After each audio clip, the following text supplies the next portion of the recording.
What's going on, everybody? This is BridgingTheGeekdoms. We got a show for you today. Definitely have a show for you. We're going to talk about who is going to come out on top at this summer box office. We got some big movies: Indiana Jones, Transformers, Flash, Spider-Man, Blue Beetle, and so much more. But we're going to talk about what film will come out on top, but also what the other films may do this summer when it comes to box office. So let's get into it. What is going on, everybody? It's been a minute. Haven't had a live show for a couple weeks. There's the man. Someone who we haven't seen for it's probably been a couple months, huh? Yeah, it feels like a while, honestly. It's been, it really has been a while, honestly. But it's good to be back, honestly. I'm ready to talk. We have a lot to catch up on, and we have a lot to look forward to this summer. And I think that's kind of where we're heading for this year. So can't wait to talk about it and see where we're going. Excited for the show. Good to be back. How have you been? I've been pretty good. Pretty good. Was a little bit under the weather last week. I couldn't do anything last week. I wanted to record, but my face and my sinuses, nothing would work for me, so I couldn't do anything last week. And then this week I've just been getting ready for this weekend. This weekend is Three Rivers Comic-Con. Oh yeah. And Colton and I will be there. We have a booth that we're going to have set up. We're going to have a couple giveaways. I'm actually printing something on my 3D printer right now that will be part of the giveaway. So and I know you've been having fun on that. Oh, man, I have 3 3D printers that I've just been having a blast with. Although my resin printer, which I just got up and running about 3 weeks ago, and I can't figure it out. I don't think I'm meant to use a resin printer. I don't know. But no, it's been a blast. And yeah, I mean, it's exciting to be able to go to a convention like that. And I hope that it helps build the channel for sure. But I just love making that connection. I love talking to people. I love seeing people's reactions to, different aspects of conventions. And that's what I love seeing. I love seeing that kind of stuff. So it's definitely going to be a lot of fun. If you are in the Pittsburgh area, I do recommend you head out to it. It's this Saturday, Sunday. So good times had by all. You can find all the information at threeriverscomiccon.com. That's fun. Now, I want to say something before we get into everything. I know that you were a big fan of The Flash at one point in time, the TV show. Yes. Yeah. So I gave up. I want to say season 5 is when I gave up in the Cicada season. So I think that's the same one. I think that may have been the last season I saw. Yeah. Okay. Yeah. And so similar. Yeah. And I dropped it for a couple of reasons. Everything just felt so formulaic. Every episode, every season just seemed exactly the same. And I also didn't like how they weakened the Flash by creating this team around him. I thought it was we are the Flash. Team Flash. Like, that stuff's stupid. But this past week, the Flash ended. It ended its 9-season run. Crazy to think that it made it that long, but I decided, you know what? I have to watch the finale. I just have to. Like, I didn't watch anything else since season 5 or whatever. But I was like, I got to watch the finale. Oh my God, was it bad? Easily the worst finale I've ever seen of any television ever, first of all. Really? Oh man, it was just bad. Like, they tried to bring all of his big speedster villains back, which should have been cool. It should have been cool. Eddie Thawne back as Cobalt Blue is what I've been reading. Yeah. Eddie came back as Cobalt Blue. Then you had Reverse Flash. You had Savitar. You had Zoom. Which sounds like a pretty dope premise for a finale. Exactly. But the Flash only goes up against Cobalt Blue, and he defeats him by talking to him.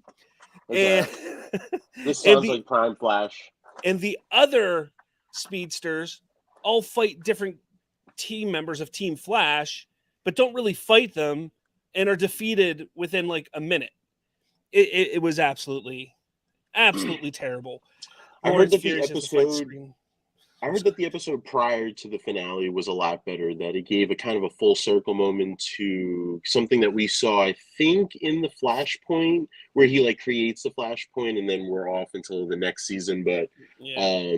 and I think I've seen highlights of the season finale, and I think some of the villains get defeated by like the rest of the Team Flash and stuff. So it's like, I don't know, the quality of the show, and I feel like just the Arrowverse in general kind of fell off after the first couple of seasons of both respective shows, honestly. Legends of Tomorrow, to me, was okay in the first season, but then it kind of fell off the rails for me there. I didn't really see Batgirl that much, or Batwoman, I think it was called. Batwoman, but but just in general, I kind of curious if you had to give like a grade to the Arrowverse and kind of reflecting. I know this is kind of impromptu from what we're actually doing, but what's your kind of retrospective statement on the Arrowverse in general? See, it's seasons. Like basically all the series that I watched, with the exception of Batwoman, I think they all had amazing 1 and 2 seasons. After that, the third season, everything started to fall off. And, if they made it past that third or fourth season, then it really, really fell off, at least for me. So I can't really give it a grade. It's just, hey, like I always tell people, watch that first season of The Flash. It's fantastic. Watch those first 2 seasons of Arrow. They're fantastic. Yeah. After that, you don't really need to worry about it. So I kind of have like an interesting perspective that I kind of thought of while thinking of this, and it's kind of interesting that both shows kind of had the same problem, where I feel like the quality dipped when the villain started to. So Flash was always focused after the first couple seasons on getting away from a speedster villain, and I felt like that's when the quality of the show kind of went down, because the Thinker season leaves a lot to be desired, and then after that, I think it focuses on Cicada, and then kind of go away from where the original show was. And then for me, for Arrow, I felt like it really began to turn for me after the Damien Dark season, where he's like going up against people that have superpowers and stuff. It's like, okay, so like we kind of need a team here. We can't really have like, you and Diggs and, everybody else kind of taking the side. And then it's really like Justice League problems, honestly, and quite frankly. And I think it's just kind of interesting that both shows' qualities kind of dipped, kind of straying away from what worked. And I don't know, probably more successful than the DCEU in terms of like continuity and longevity, like actual. It had a possibility of being something great, but just the writing, and then I know the budgets got cut, so it turned into a bad scenario all around. And favorite moment overall from the Arrowverse.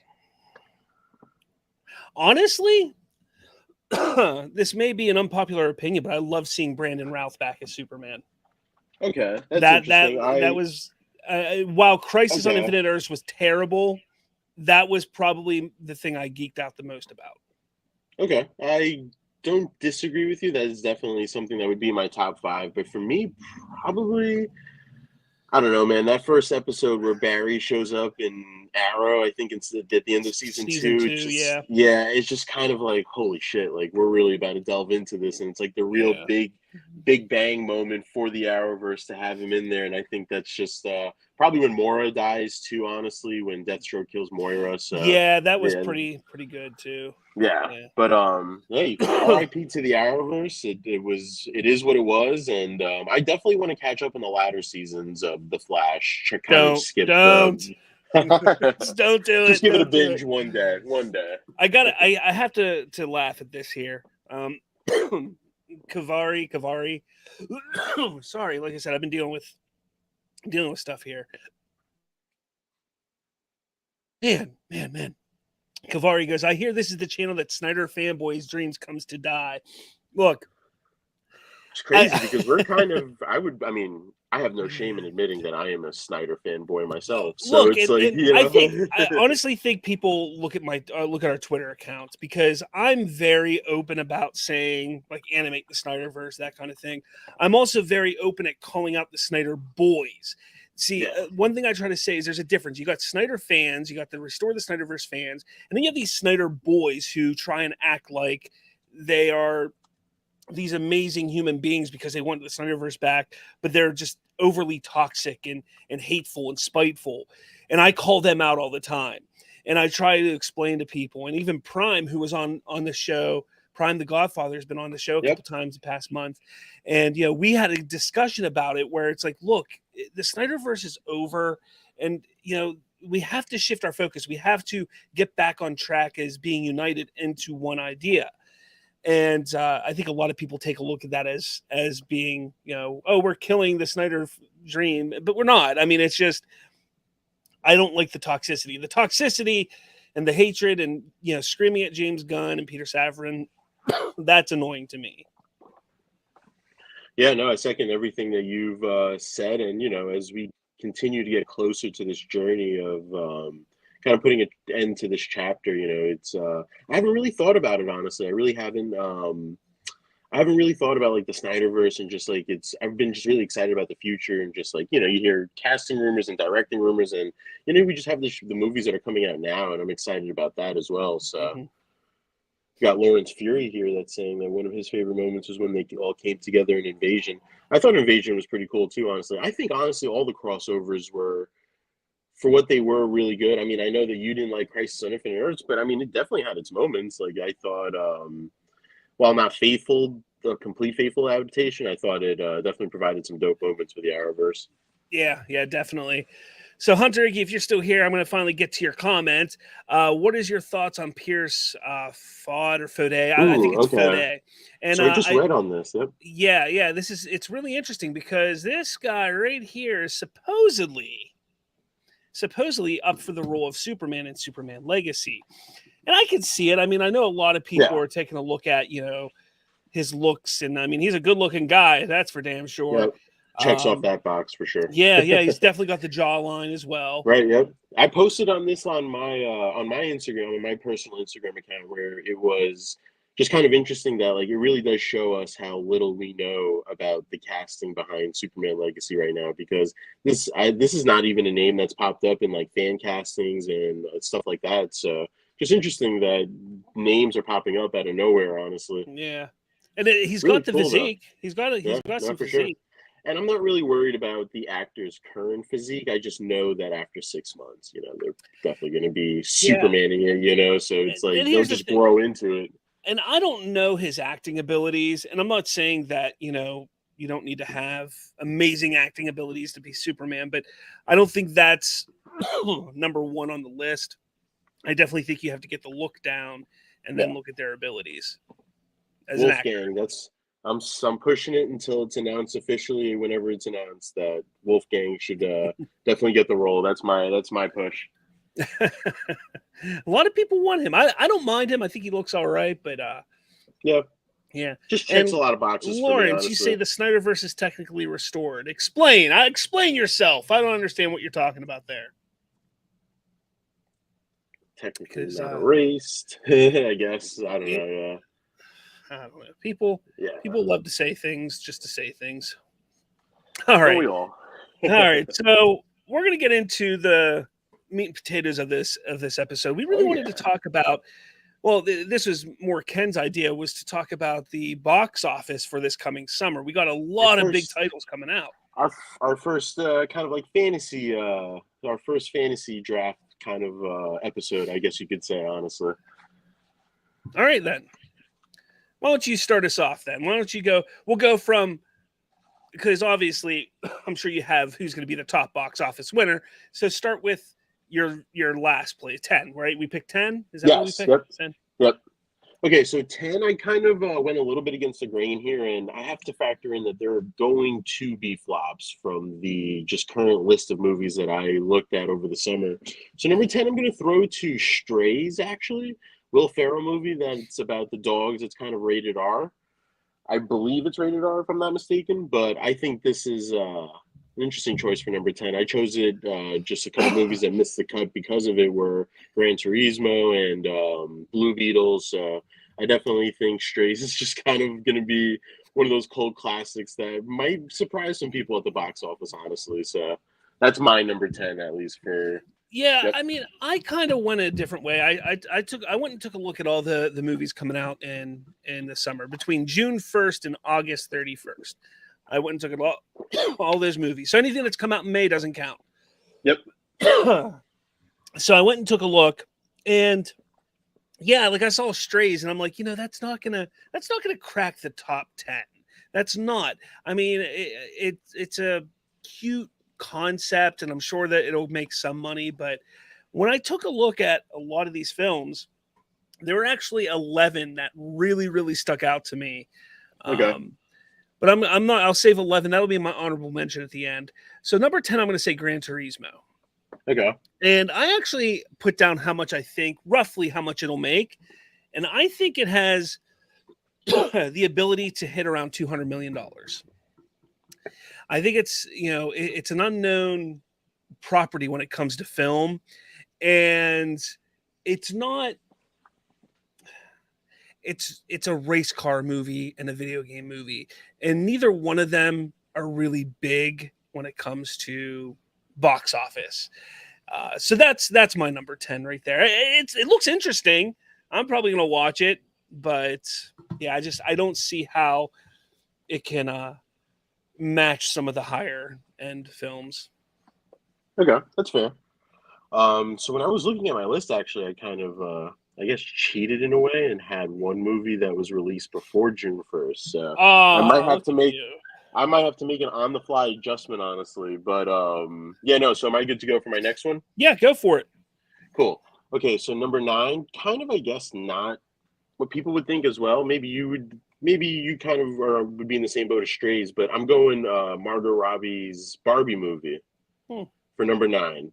I think, I definitely interesting. I think just out of pure curiosity and interest, it will definitely get just like a casual movie fan on a random day to just go to the movies and just choose Barbie as the movie. But cast is fantastic, so definitely has a lot of things working for it. And I think it's one of those movies that will probably like kind of lean into the ridiculousness of the movie. So Yeah, I feel like those type of movies kind of play really well with audiences. So I think Barbie will be kind of a surprise entry in the top 10 for the summer. it could be interesting. I mean, it's on my list, not that low though. My number 9, and this one was rough to put here, only because I wanted to do better, but I know it won't. Excuse me. And it's basically because of what they've put into it and how they've created this film. I'm not even interested in seeing it. I just want the IP to always succeed. And that's Teenage Mutant Ninja Turtles Mutant Mayhem. I have it number 9. Okay. I think it's gonna. So what I was looking at, and we'll get into Across the Spider-Verse in a bit, but I was looking at Into the Spider-Verse and how much money that made last year, or not last year. What was that? 3-4 years ago. 3 years ago, I believe. And granted, it came out at a different time of the year, but it only hit like $380 million for the last one. And Teenage Mutant Ninja Turtles, I think, is going to be looked at similar to that. I don't think it's going to be nearly as good. I think, yeah, it's going to be something that parents take their kids to, so you're going to get a lot of ticket sales off of children, but I don't think it's going to be nearly as big as what Into the Spider-Verse was. So that's just me. Okay, interesting. I wanting to do well, but I know so just out of genuine curiosity, who's like the headlining of the voice cast that they have for the movie? Is there like anybody that like I feel like stands out in the cast, or who would you? Mutant Mayhem cast? I know Seth Rogen's behind the like production. Rogen is Bebop, but then you have a bunch of nobodies for the because they're kids. Not that that's something that matters. Yeah, not that that's something that matters, but I was just out of curiosity. Jackie Chan is Splinter. Ooh, okay, that's kind of John cool. Cena is Rocksteady. Okay, yeah, no, so they do have a little bit of a cast behind them. Yeah, I mean they got some people. Paul Rudd's in it. Oh yeah, so it'll definitely be interesting. That's actually not that bad of a pick, honestly. Definitely a kids movie, which is I feel like should be a big theme in some of the picks that we kind of go behind. So Spider Into the Snyderverse. We should clip that and tweet that out for future reference. So yeah. Okay, so we are on 8. So far I've done Strays and Barbie, and you've had Gran Turismo and Teenage Mutant Ninja Turtles. Okay. So number 8 for me is going to be the Transformers movie, Rise of the Beast.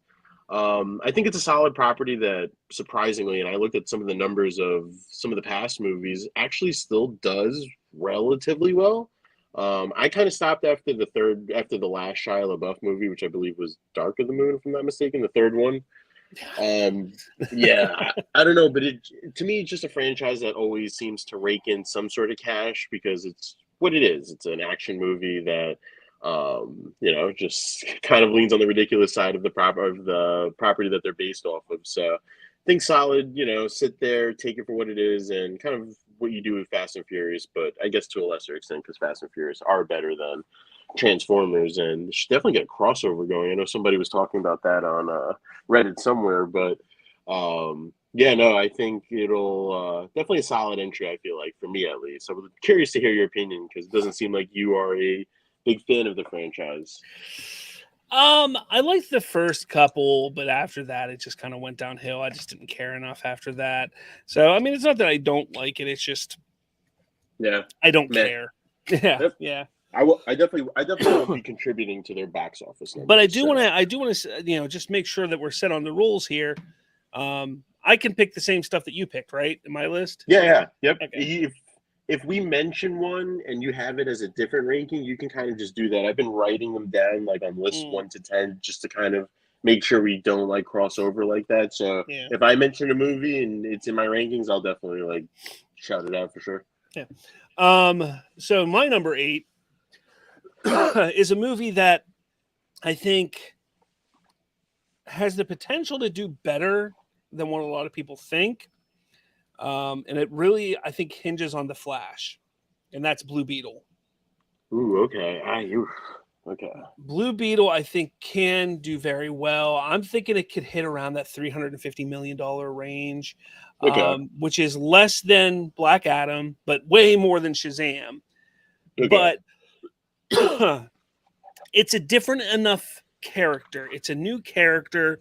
Plus, you're going to hit that Latina audience and kids. I mean, it's it's Zolo, what's his name, Zolo, whatever, and kids love him from Cobra Kai, and they're going to want to go and see that because of him being in it.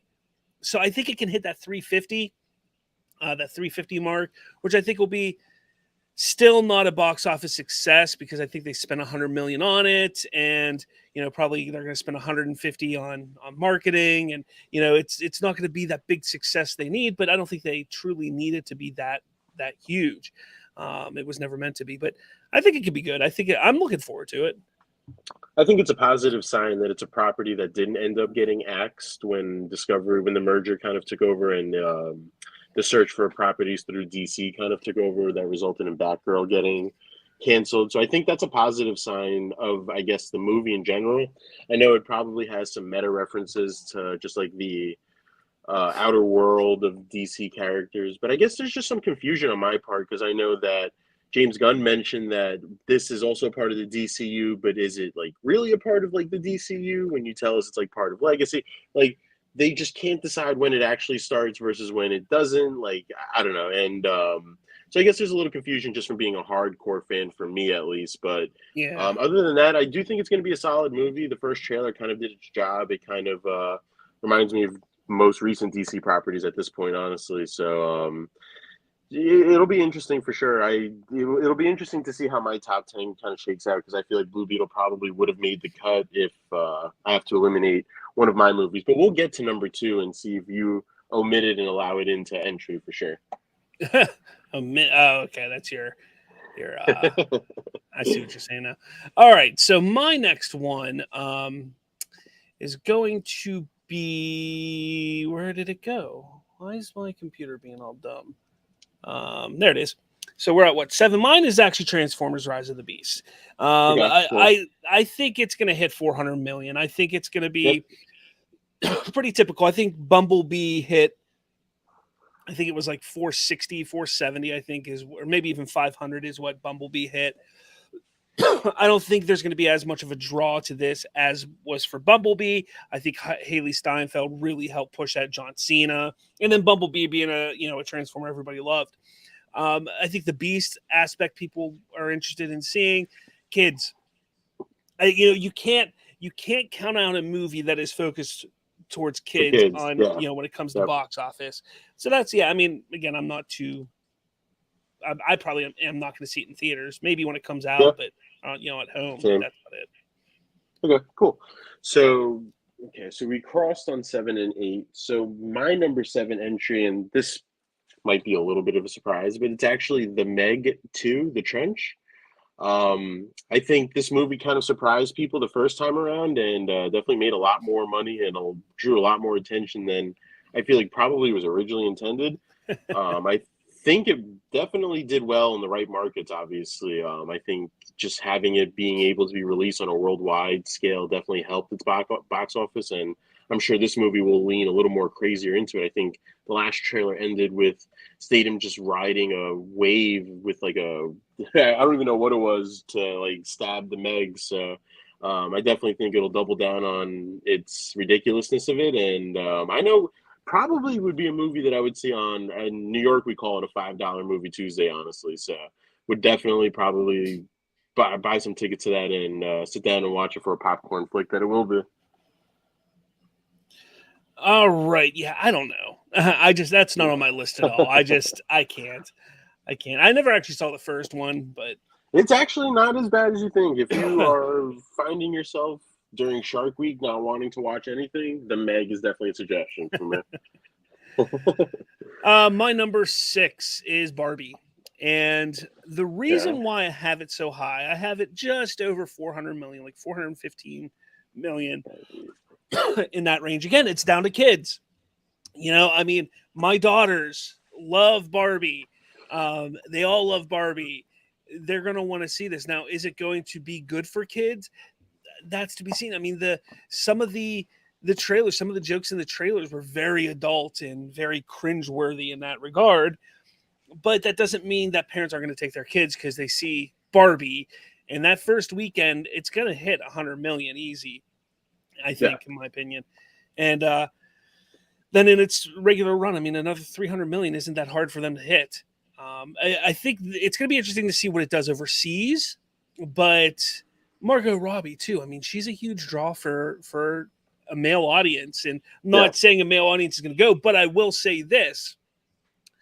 Men will be more willing to go see that on a date night than not going to see it because Margot Robbie is in it. So you have Ryan Gosling in it too. You have actor's name's escaping me, but he played Shang-Chi in it as well. So you definitely have a diverse.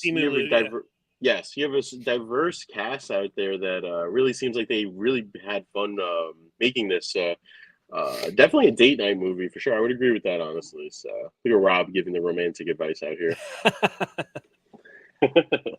Okay, so number 6. So we're on 6, right? So you just gave Barbie. I did 6, yeah.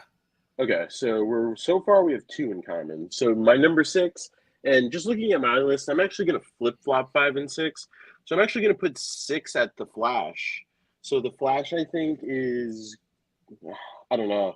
I am very trepid going into this film. I'm not going to lie to you. So I think it's going to be, when a movie is touted for months as being the best thing that's ever entered the industry, it's kind of strange for me to go in with lesser expectations. Honestly, like we've been pushing this campaign that this movie is like going to reinvent comic book heroes cinema, like, and it's just I don't know. Just for me personally, with the past history that DC's gone through, I am very nervous. I think all the big hitters have been out in the trailers and in the TV spots, and I think it's definitely going to be some warts in there. And for me, it's just sad, honestly. It's really the end of kind of an era that I grew up in with these heroes and these iterations of these characters. So that's my expectation.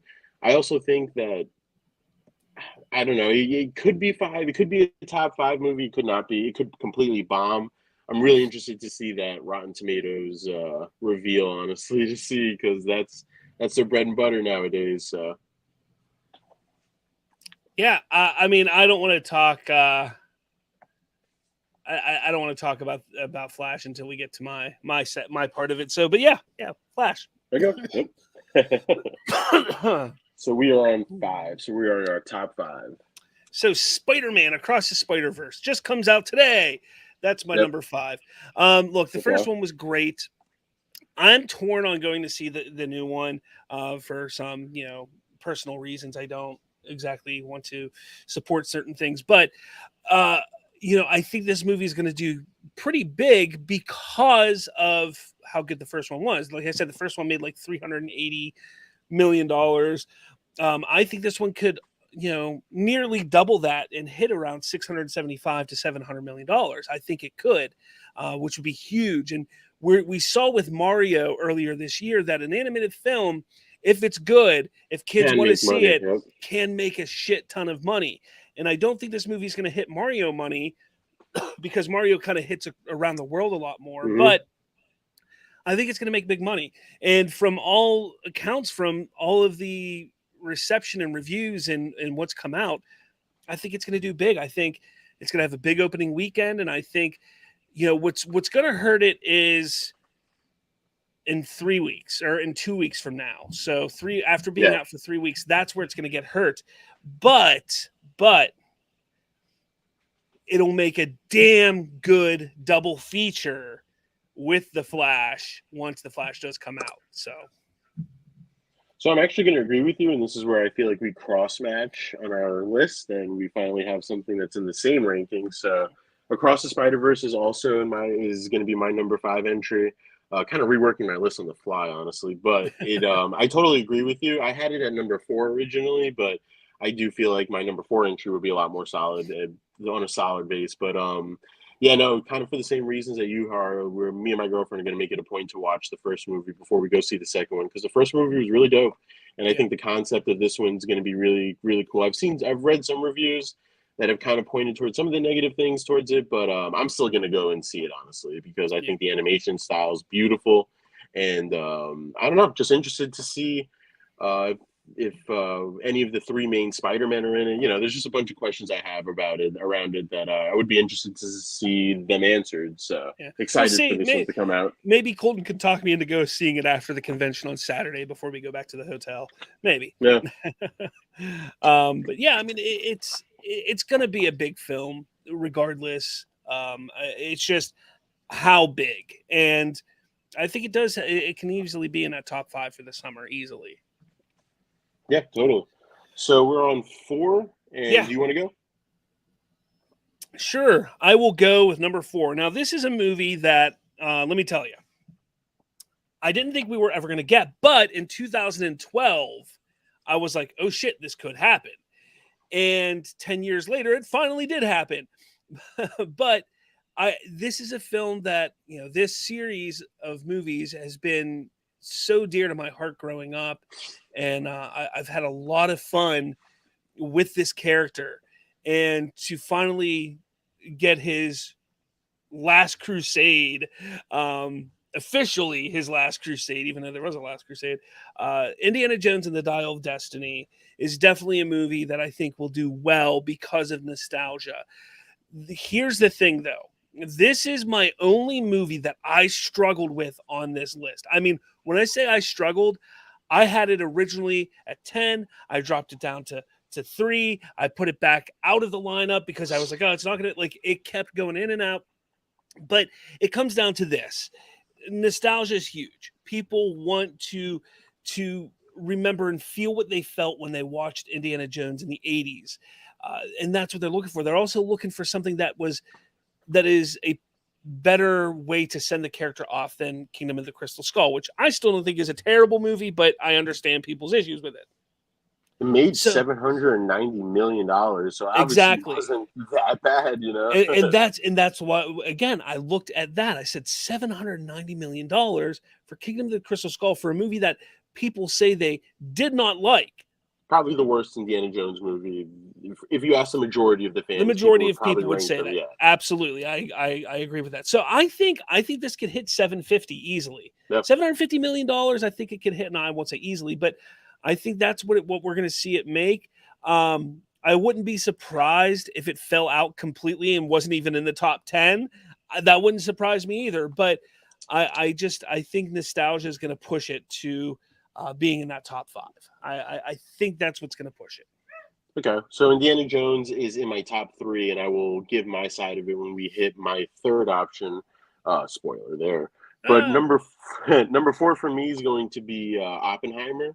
I think Oppenheimer, just from watching the trailers and the way that it's really been marketed as Christopher Nolan's return, and just after a little bit of just silence from him from I guess project wise, in a way, he's definitely slowed down on taking on projects, and kind of every project's an event for him nowadays. And just from the trailers and everything, and just the story behind it, I'm genuinely interested to watch this movie and see if it can inform me more of just a time period where obviously it was tense, and just I do believe we're jumping in between time periods in this film. Like, I think some of it's shot in black and white, which is also really intriguing. Something that Christopher Nolan, just having his name on that would be really cool to see. But I think this movie's going to do really well, honestly, as I feel like most Christopher Nolan movies do, honestly.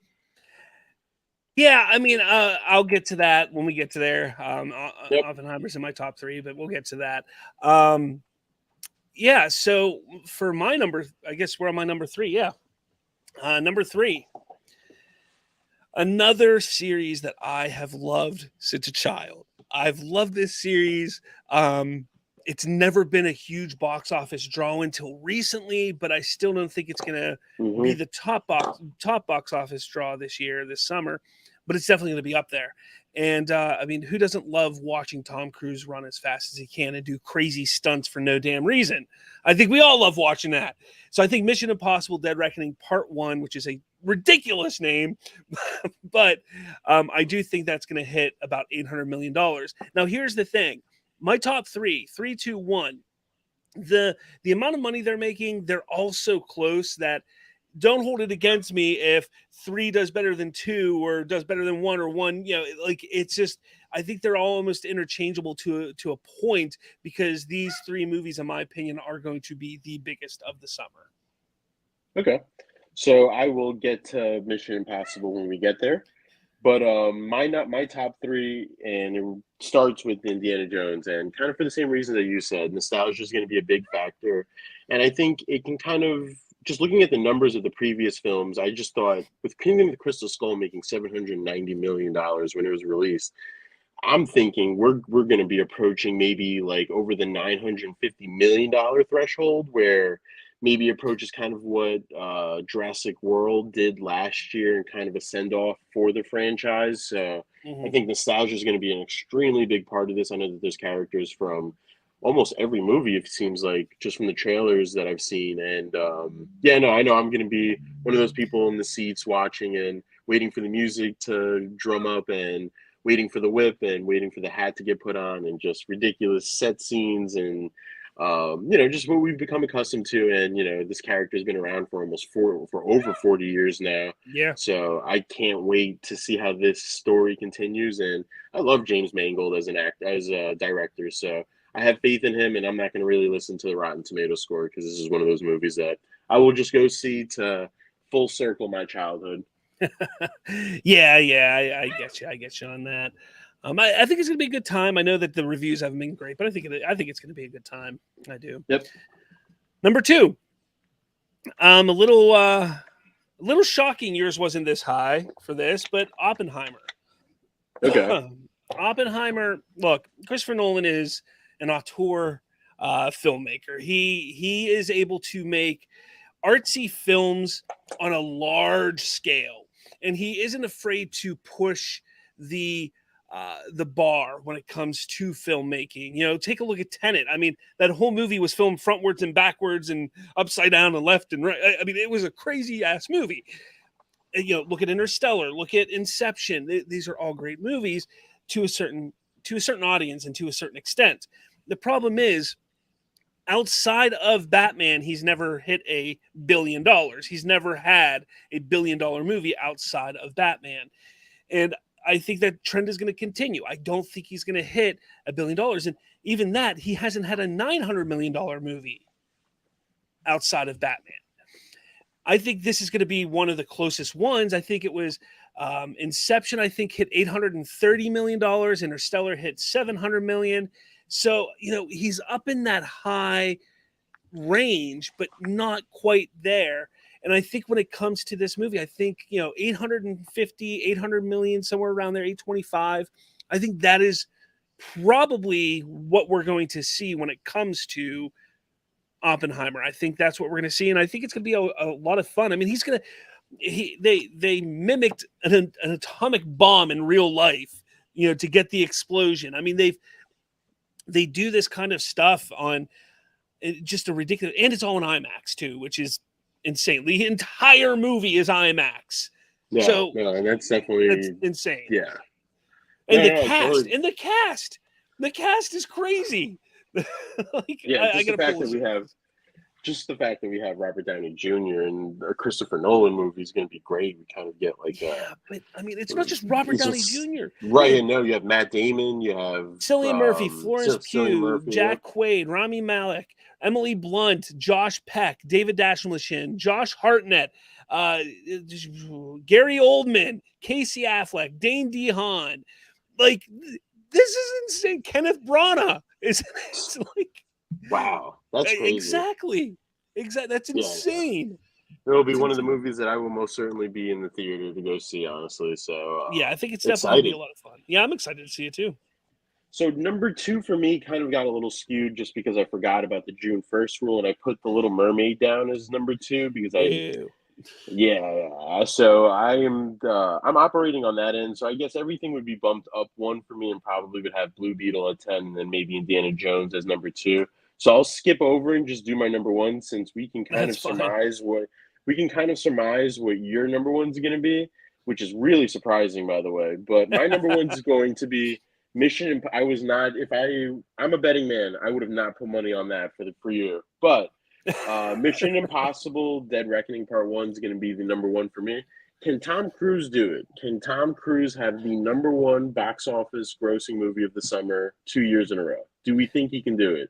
And I think it's certainly possible, honestly. I think he's just one of those few remaining names in Hollywood that you just see on the billboard and you're like, oh yeah, we're going to go see that.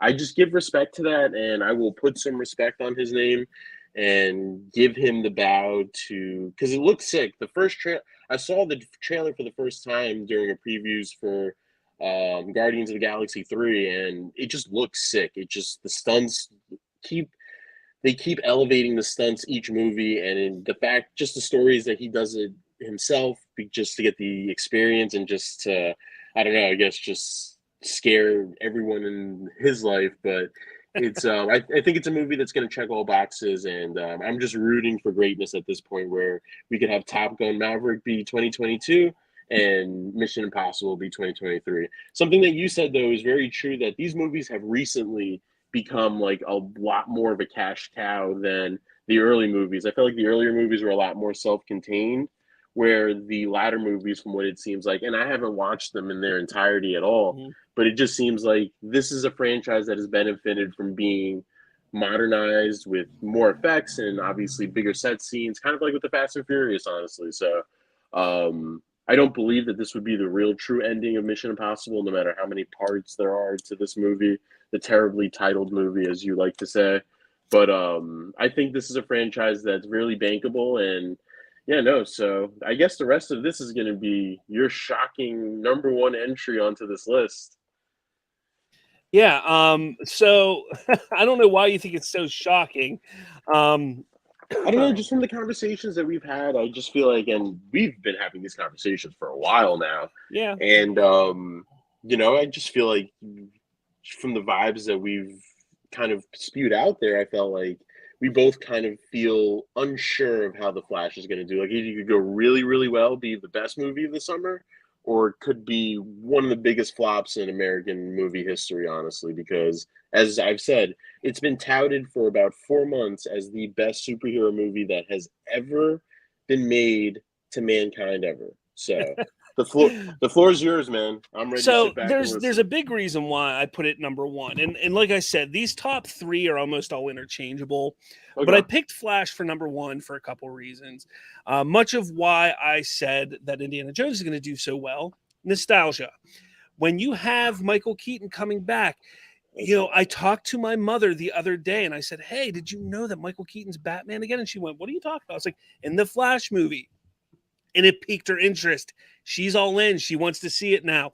When I sit there and tell somebody that isn't a huge comic book fan like I am or like you are, hey, did you hear about the Flash movie? It's supposed to be wild. There's a lot of great word about this movie. Oh, that's awesome. I can't wait to see it then. There's a lot of people out there who are excited about this movie. We're stuck in this bubble, and especially me on Twitter, because I followed so many Snyder fans back in 2020, 2021, that all I see is people posting hate and toxicity about the Flash. But in the real world out there, people are excited about it. And right. I know that the expectation and the early, ticket sales are like, oh, it's only going to make $70 million. Here's the thing. That stuff's bullshit. That this movie is going to be huge because the reception has been phenomenal. Is it the greatest superhero movie ever? Is it the greatest since The Dark Knight, as people love to use? Probably not, no. But is it a good time? Is it something different? Is it going to hit that nostalgia berries in your tummy and make you all happy? It's going to hit all those marks. And when that happens, when that word starts to get out, people are going to see this. People are going to go in droves to see it. And like I said, it's going to make a damn good double feature with Across the Spider-Verse or even Mission Impossible, So that's why I think it's going to do so well. I can understand why you don't think it will.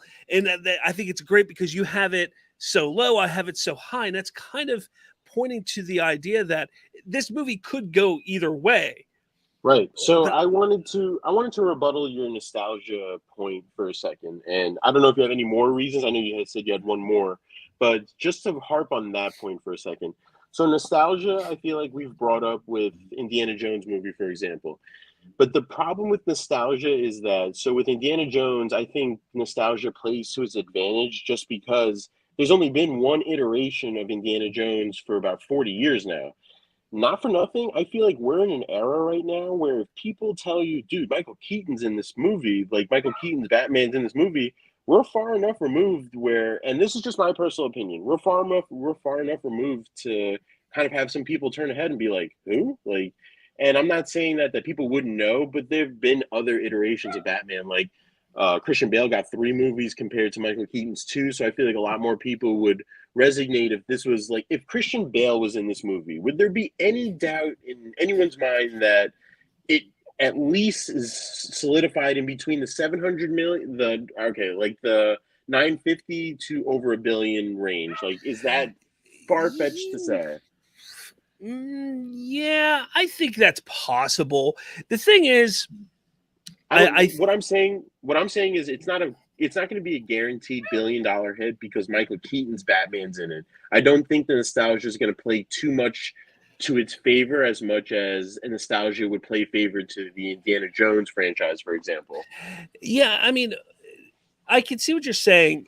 Here's the thing. The comic book genre is dropping right now. It's on a decline. And one way to get people excited is to use that nostalgia. Take a look at what happened with Spider-Man. Right. Yep. Excuse me. Bringing Toby back, bringing Andrew back. That was huge. That helped bolster it up even more. Right. And I felt like if they were to do something like that, that would be intriguing. But we're only getting one past iteration. And So but just continue. Yeah. Sorry about that. Yeah. But I think when you're taking a look at the older generations that haven't been following the current trend of comic book movies. I tried to get my mom to watch Man of Steel and Batman vs. Superman. She fell asleep through them. They weren't for her. And that's fine. I get that. They're not for everybody. But when you mention Michael Keaton to somebody like that, when they went to the theaters in 1989 to see it, when they were there and saying, Mr. Mom is Batman, and then they go and see it, like, holy shit, Mr. Mom's Batman.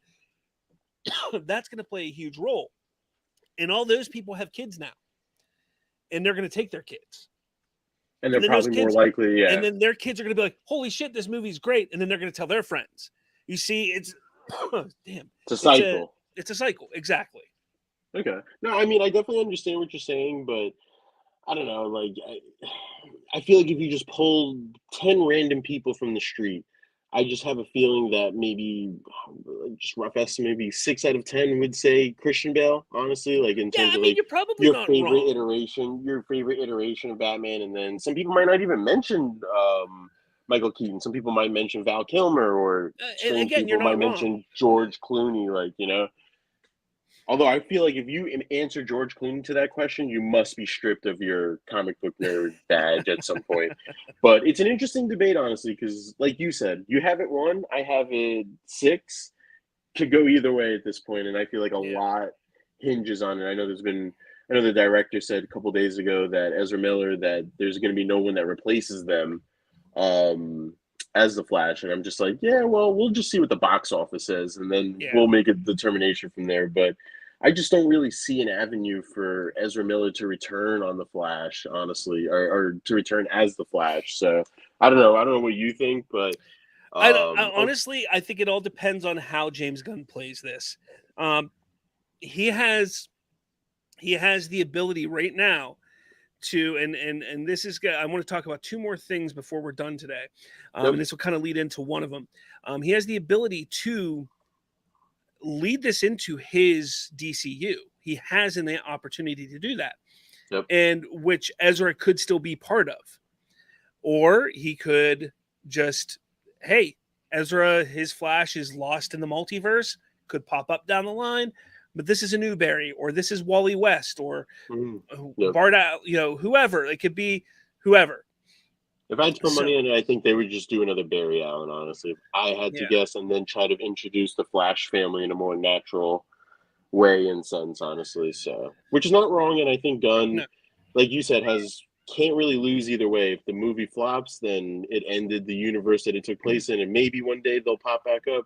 But if it does well, hey, this is like the ramp up bridge to like the DCU, and you don't know what universe the Flash ends up in at the end and stuff like that. If you've like read stuff online and stuff, so gonna be interesting for sure. So yeah. So my question to you is: did you see that Sasha Kaye said that Henry Cavill saw the Flash?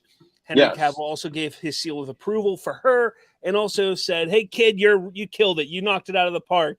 What do which you the think about that? so I'm gonna follow up a little bit on a little, not scoop, but I was scouring Twitter, and then I just see the Flash Twitter account say Superman approves, and I'm just like, oh man, this is the epitome of just like everything that's wrong with the world and DC and the DCEU right now. But just the fact that the Twitter account kind of acknowledged it is a little inappropriate to me. Just my personal, it comes off the wrong way. I see what they were trying to do, but just the fact that the way everything went and everything, just poor taste in my opinion. But um, I think it's interesting. I mean, I feel like this is just a public spin that we've been getting for like, I'm so used to this at this point. Like, I'm pretty sure who hasn't seen this movie? I feel like it's just been us that haven't seen this movie. Like, I've I think gotten so. I think my kids even saw it. I don't know.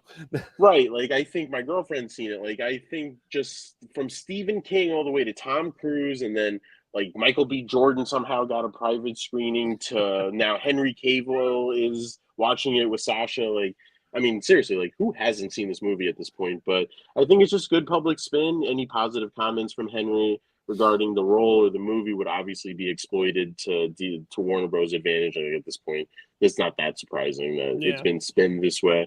But I don't really know what else he's supposed to say. I don't think it would become public if he said no. It was a piece of shit. So Yeah, I also don't think I think people need to chill out. You know, people are like, "Oh, he's not even Superman, so why does it matter?" Look, there's been multiple times over the years when Bale talked to Affleck, and yeah, it happens in the superhero genre where the former versions characters actors have talked to the newer ones and given yeah, their approval and stuff like that. So it's not that big of a deal. I think people freaking out about it is what's ridiculous. Like, Sasha Kaye is excited, and I'm sorry, like if James Gunn or David Zaslav came out and said, Henry Cavill saw it, then I'll be like, this is a PR spin. But Sasha coming out and saying it, I think it was just her just being excited. Like, Henry Cavill loved it. Like, he loved it too. Like, that's how I took her saying that. And I think people criticizing her for that, criticizing Warner Brothers, just the more toxicity and hatred being spewed is just obscene and just ridiculous at this point.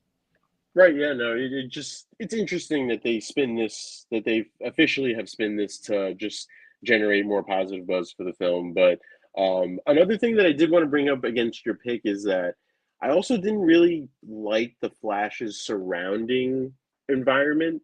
It faces really stiff competition, honestly, because as you said, double feature with Spider-Verse, then you have the Transformers prequel, then you have the Indiana Jones movie. Like it has a shorter window than Across the Spider-Verse does to be a very profitable movie, and I just don't think it has enough time to breathe. The only one it really, I think, has to go up against is Indiana Jones, and that comes out 2 weeks later. Spider-Man's 2 weeks before, so I don't think that it's gonna struggle all too much, because, like I said, Indiana Jones is that one for me that's tough. It could go either way. It could not even make the cut in the top 10 for me, but. I don't think it has that much to go against. And if it's as good as what some people are saying, again, is it the greatest movie ever? No. But I don't know if Stephen King says it. Oh, I mean, Stephen King, obviously, I don't know. But the other thing I want to talk about, Hunter Iggy, who is, an avid watcher and viewer. Thank you very much, Hunter. Thank you. Same as Lawrence Fury. He's always on here saying stuff. So thank you guys so much. He brings up, he wants to know our thoughts on Sony leaving single player games. And I don't know if you know this, last week they had their little showcase. And one of the things that they talked about is they're going to be investing more in live service games than single player PlayStation games. Okay. This is interesting. So, basically, this whole idea of live service is really not a new concept. When you take a look at things like Fortnite, Halo, the Call of Duty, what is that? The Royal, whatever. They're live service games. They're games that are multiplayer games that they are constantly updating month after month after month. You take a look, some of them are every 3 months, some of them are monthly, some of them are every 6 months. Okay. But they're constantly updated, and there's never really a sequel that's put out because they update them so much. Well, Sony wants to invest more into that. Okay. Which makes sense, because look how much money Fortnite has made. That game is the highest grossing game of all time because of how much money it makes. Well, I mean, I just think live service games have this is really interesting, actually. So I obviously didn't have an inkling to this, but just off of initial. So I've been a single player game my whole life. So I've kind of just been really focused on sports games in terms of like my video game genre prowess. And you obviously have the live features and the lobbies and stuff, but it's become a lot more prevalent just because I feel like the gaming industry has a lot more avenues now to be monetized with esports blowing up and everything like that. So it does make sense that at least that Sony would opt to go to more live services, because as you said, you just named the list, and there's a whole bunch more, honestly. I couldn't even think of it. And more really, keep coming out. Right. And really what I would like for Sony to do is to just bring the PSP back, man. Like, I would look, don't even get me started with this. They basically made a Wii U. Sony literally made a Wii U and is releasing it, and they're like, "This is good, great." No, it's stupid, is what it is. Right? Yeah. No. So, it's just video games in general have been like a big part just of my love and affinity for sports. So, I definitely think that this is not surprising to me. Yeah, sports games need to go to a live service. Look, I get it. Like, I'm a big NHL guy, and I used to get every single NHL game by EA. And my problem is, they won't change the game much from, for 4 or 5 years. Like, they're on like a 4 or 5 year cycle where they won't change the game. So why not release a game, have it as a live service for 4 or 5 years, and every 3, 4, 5 months, 6 months, whatever, you update it, give the new rosters, the new team, patch it up for those 4 or 5 years, and then come out with basically what is a brand new game like never before. I think that's I think that's what's contributed to my hatred for the 2K franchise, where they literally just copy and paste the same game from the year before and just present it to you in a new cover with a new athlete on the cover. And I find it really interesting that you said NHL, because I thought the NHL game was one of the probably top, honestly, in terms of presentation. Like, it gave you the most realistic presentation of what a hockey game would look like, just playing it in your own universe, basically, in a sense. And Because don't get me wrong. Yeah, you're not wrong in that idea, in that aspect. But right, from one season to the next, they might add like some small little detail that wasn't in the previous year.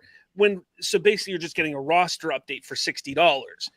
yeah, And yeah, that's no, just to me that's what the 2K franchise is really lacking in. I've followed some of the reviews for the 2K franchise over the past couple of years, and it's really really gone down, honestly. So, and Hunter, I see your comment. What are your thoughts on NBA Live 24? I'm sorry, man, I'm not an NBA guy.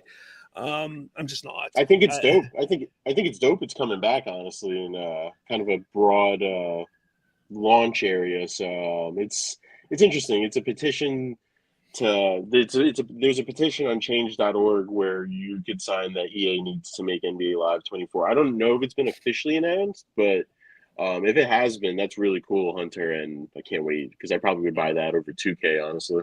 Yeah, but honestly, I mean, Sony right now, video gaming, this generation has been really interesting, because I thought last generation was a like a stopgap. I felt like it was a transitional generation, but we're in this generation and nothing has happened yet.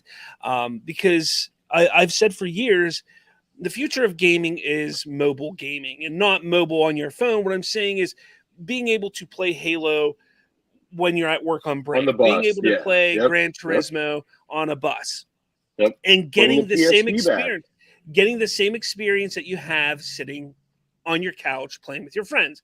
That's what it is. Nintendo understands that, and Nintendo has done that with the Switch. Granted, they're not a big multiplayer company, but they understand that with their single player games. Microsoft, they for some reason are just like, we're all about cloud gaming, which is huge, because cloud gaming is going to be a big component of that aspect and that idea. Sony, on the other hand, goes and says, nope, you're still attached to your couch, and makes that PS handheld thing that you can only stream on your Wi-Fi from your PlayStation 5. So it's a really interesting generation for sure. I don't know where things are going. Right now VR is really big. We got the Meta Quest 3 announced today. PlayStation's going to be unveiling a VR headset next week, or not PlayStation. Apple is unveiling a VR headset next week. So who knows at this point?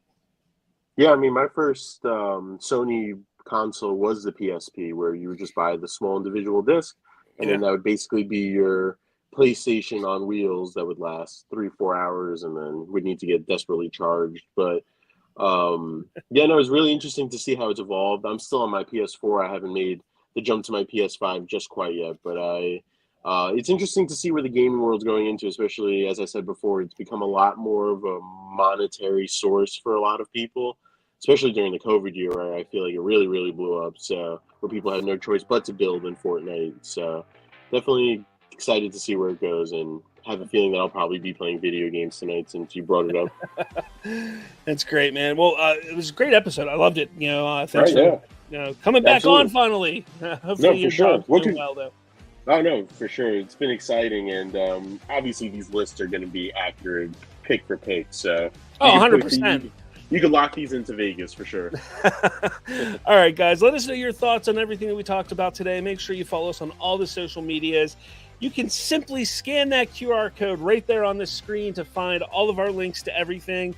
So it's a really cool little tool that you can use there to find us everywhere. We got some new channels coming up that's going to be part of the Bridging the Geekdom family, so keep an eye out for those. Also, catch me at Three Rivers Comic Convention this weekend. It's going to be a good time. I hope you can make it there, especially if you're in the Pittsburgh area. I look forward to meeting with all of you and talking with all of you. I think that's everything. I think we're good, huh? Yeah, no, for sure. And hopefully I'll be able to come back next week, and we'll see you next time. Cool. With all that said, everyone, we'll talk at all of you later.